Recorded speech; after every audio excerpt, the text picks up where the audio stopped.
Hey everyone! Today we're getting into the real nitty-gritty of music contracts. We're going to talk about those tiny little percentages that, believe it or not, can have a huge impact on your paycheck. It all comes down to something called producer points. So picture this. You've been grinding for years, and you finally get the call. A record label is offering you a deal with a 16% all-in royalty. I mean, that sounds amazing, right? This is the moment you've been dreaming of. But is it really time to break out the champagne? Well, you might want to put a cork in it for just a second, because that little phrase, all in, is one of the most misunderstood and, frankly, most costly terms in the entire music business. We're about to show you what it really means for your bank account. All right, so first up, let's bust the all-in rate myth wide open.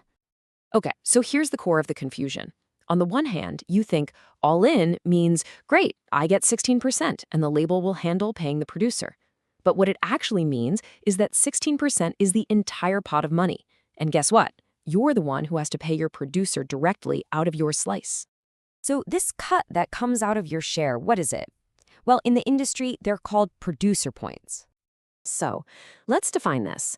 Producer points are simply a percentage of your royalty rate that you pay to the producer for their work on your music. And here's the most important part, the absolute key. They come straight out of your pocket, not the labels. Let's make this super clear with some simple math. Okay, here's your big all-in rate from the label, a shiny 16%. Now, let's say your producer is pretty standard, and they negotiate for 4 points. That's industry speak for 4%. Those 4 points get subtracted directly from your rate. And just like that, you're left with a 12% royalty rate. A quarter of your income gone right off the top before you've earned a single cent. You might be asking, why is it set up like this? Well, it is definitely not an accident. It's a very clever business strategy. Basically, the label shifts the financial risk and the burden of paying the producer onto you, the artist. It's a way for them to keep their own profits high and, well, your royalties low. And believe it or not, it doesn't always stop there. The rabbit hole goes a little deeper. Let's look at how your rate can shrink even more. See, it's not just about the percentage points disappearing, it's also about the order of operations, who gets paid and when.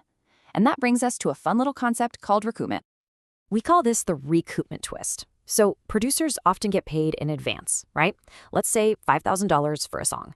The label pays them this money upfront, but, and this is a big but, that $5,000 is paid back or recouped from your future royalties. So the producer gets their money before you ever see a dime from your music. You're basically paying back a loan that the label gave to your producer. And it gets even more complicated in today's music world, where you might have multiple people working on a track. Check out how fast these points can stack up. You start with what looks like a decent 15% rate. But then producer A takes 2 points, producer B wants 1.5, and the mixer takes another point. All of a sudden, your actual rate is down to 10.5%. Almost a third of your share has just vanished. Okay, I know this all sounds kind of bleak, but don't despair. You are not helpless here. Now that you actually understand the game, let's talk about how you can fight back and negotiate to protect what's rightfully yours.